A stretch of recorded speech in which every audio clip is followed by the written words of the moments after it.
Assalamualaikum warahmatullahi wabarakatuh, sahabat. Selamat pagi, berjumpa kembali dengan saya, Joko Susilo. Sahabat, pagi ini saya memenuhi permintaan tentang kawin berulang, detailnya seperti apa, penanganan kawin berulang pada sapi, detailnya seperti apa, permasalahannya seperti apa, penanganannya seperti apa.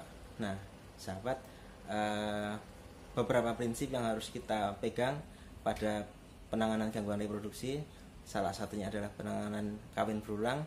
Ada trik-triknya yang harus kita ketahui dengan baik. Baik sahabat, sesuai permintaan saya akan membahas tentang kawin berulang secara singkat saja. Pada sapi, ini organ reproduksi sapi ada organ eksternal namanya vulva, kemudian ada vagina, serviks, kemudian ini uterus kanan, uterus kiri, ovarium sebagai penghasil ovum atau sel telur ya sahabat. Ini seperti ini. Ini kebetulan kondisi kebuntingan kemungkinan sekitar 30 atau 40 hari sahabat. Sebenarnya penyakit gangguan reproduksi ini tidak jauh-jauh dari siklus hormonal ini. Kalau kita udah paham tentang siklus hormonal ini, ya insya Allah semuanya beres lah, insya Allah. Karena kuncinya ada di sini saja ya sahabat ya. Jadi bagaimana peran dari FSH sebagai pembentukan folikel, kemudian sampai terjadi estrogen dan estrus, feedbacknya positif, kemudian harusnya ovulasi dan kelanjutannya seperti apa.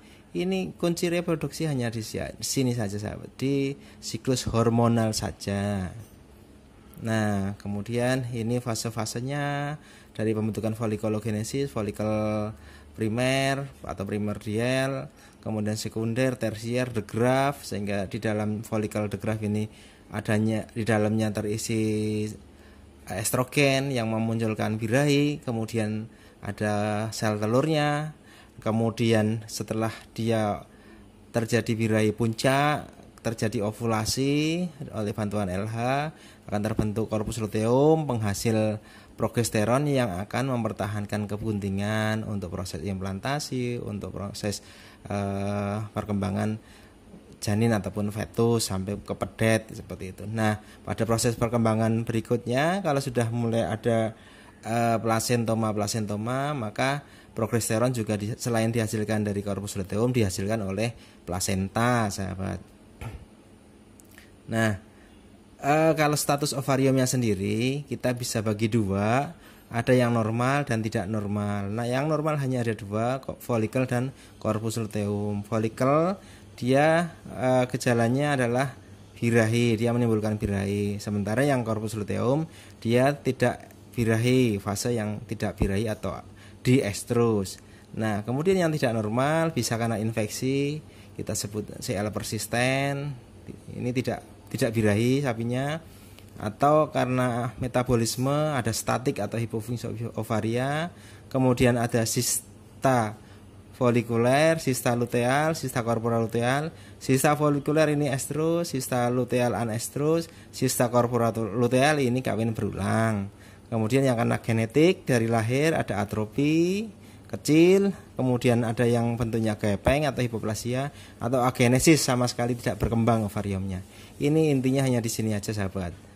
Kemudian apa kawin berulang? Seperti yang saya sampaikan kemarin, bahwa kawin berulang ini faktornya ada dua, kegagalan fertilisasi dan kematian embrio dini. Kegagalan fertilisasi ini karena IB terlalu awal, IB terlambat, kualitas tero yang rendah, ovulasi yang tertunda atau tidak terjadi ovulasi, atau terjadi endometritis subklinis. Penanganannya apa? IB-nya harus tepat waktu, diakhirkan birahi, di akhir birahi. Kemudian untuk stro, kita cek rutin stronya, penambahan nitrogen cair secara berkala, jangan sampai kekurangan. Kemudian ovulasi tertunda bisa diperbaiki dengan nutrisi, dengan pemberian LH setelah inseminasi buatan ataupun GnRH. Di ovulasi, anovulasi pun seperti itu. Kemudian pada kasus endometritis subklinis, ya ini kita berikan iodin povidon secara infusi, kita masukkan ke dalam uterusnya si sapi. Nah, kemudian faktor penyebab kedua adalah kematian embrio dini. Karena progesteronnya rendah, maka kita perlu berikan LTH ataupun progesteron tambahkan. kemudian CL-nya kecil, ya kita perbaiki nutrisinya atau kita pasang CIDR pada proses sebelum perkawinan. Kontraksi uterus, kita hindari lantai yang licin, kita hindari aktivitas sapi yang berlebihan ketika setelah IB. Lingkungan uterusnya ya bisa kita perbaiki lagi, kita normalkan dengan infusi iodin povidon 1%. Kemudian sistik korporal luteal tadi kita bisa berikan penyuntikan prostaglandin. Kemudian endometritis subklinis bisa jadi menyebabkan kematian embrio dini, ya kita lakukan pemberian infusi iodin povidon. Nah, bagaimana pada induk-induk yang masih disusui pedetnya? Ini akan mengganggu proses, salah satunya mengganggu proses reproduksi jika memang pakannya kurang ditandai dengan BCS-nya yang kurang juga, sehingga kawin berulang bisa terjadi atau malah estrus kembali setelah melahirkannya lama. Maka silahkan diberikan pakan yang bagus ketika memang setelah melahirkan, supaya pedetnya cepat gede, supaya induknya juga cepat birahi, supaya perkawinannya juga mudah. Nah, bagaimana cara membuat iodin povidon? Ketersediaan iodin povidon yang ada di pasaran itu konsentrasinya 10%, maka kita bisa ambil 10 ml, tambahkan aquades atau air mineral 90 ml, akan menjadi 1% iodin povidon. Yang ini akan kita infusikan ke dalam uterus. Nah, jika ketersediaan di pasaran adalah iodin povidon 3%, maka kita bisa ngambil 20 ml iodin povidon ditambahkan dengan 10 ml iodin povidon ditambahkan dengan 20 ml air mineral atau aquades, gitu sahabat ya. Nah, kemudian ini adalah penelitian saya, skripsi saya 2003 ya sahabat. Sudah berapa puluh tahun yang lalu.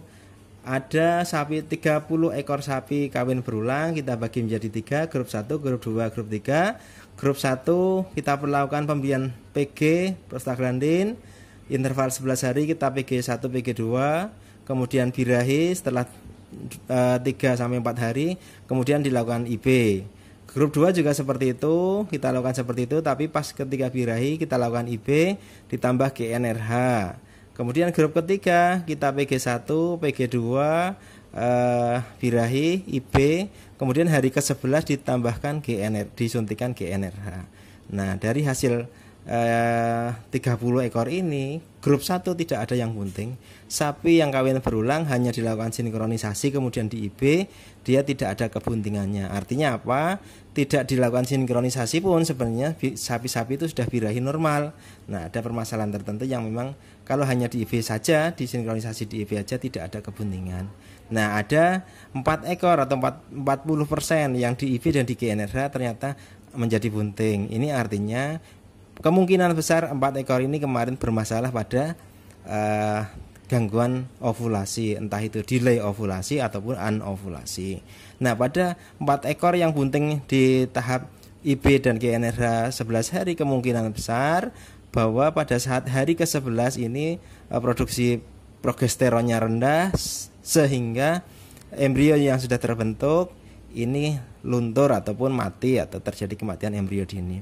Nah, ini hasil penelitian saya ya sahabat, di skripsi saya dulu. Nah, bisa monggo silahkan dicontoh, sehingga ini ketika memang terjadi kawin berulang, teman-teman semuanya melakukan penyuntikan PG1, PG2 tanpa diberikan treatment yang lainnya, maka tidak terjadi kebuntingan. Nah, kemudian bisa juga pemasangan CIDR, ini intravaginal, kita pasang intravaginal. Tujuannya apa? Kita pasang dengan jarak 1 minggu supaya benar-benar kualitas lutealnya ini menjadi tinggi.